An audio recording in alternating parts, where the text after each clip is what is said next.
অস্ত্র সংবরণকারী প্রাক্তন বৈরীদের 9 দফা দাবি নিয়ে সরকারের সঙ্গে আলাপ আলোচনার খবর জানিয়েছে দুই বৈরী সংগঠন জেএসি এবং জেএআরসি।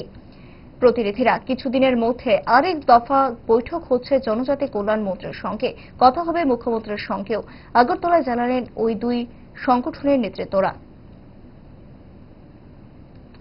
আশ্বাসটা সেখানে মাইনুতে সম্পূর্ণভাবে উল্লেখ করা আছে, একটি একটি করে সমস্ত মাইনুতে লেখা আছে যে আমাদের 9টি দফা দাবি।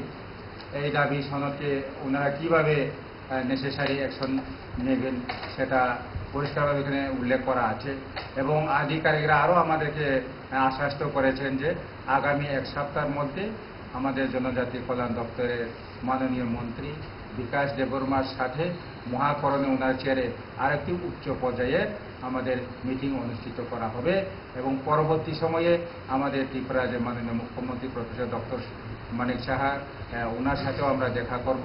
আরেকটি মিটিং বসে আমাদের 9টি দফা দাবি অতি দ্রুত আমরা যারা বিভিন্ন সময়ে ডিপ্রাইভ তাদের সুবিধাতে অতি দ্রুত আমাদের বাস্তবায়ন করবার জন্য আমরা এটাই করব।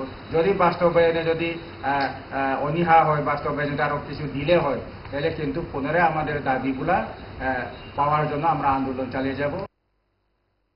इस रथ यात्रा के पावन अवसर पर स्वर्ण कमल ज्वेलर्स लेकर आया है स्वर्ण वर्षा 1 जुलाई से 25 जुलाई तक। अपना पुराना गोल्ड उसकी प्योरिटी के हिसाब से कंप्लीट वैल्यू पर एक्सचेंज कीजिए। पाइए गोल्ड ज्वेलरी के मेकिंग चार्ज पर 30% ऑफ और डायमंड ज्वेलरी के मेकिंग चार्ज पर 100% ऑफ। हर परचेज पर अशोर्ड गिफ्ट्स भी और सिर्फ बिल अमाउंट का 25% पे करके अपना गोल्ड रेट आज ही बुक कीजिए। तो इस रथ यात्रा खुशियों के साथ बचतों की भी हो। स्वर्ण वर्षा, स्वर्ण कमल ज्वेलर्स, विश्वास, गुणवत्ता और बेहतरीन डिजाइन का नाम। Terms and conditions apply.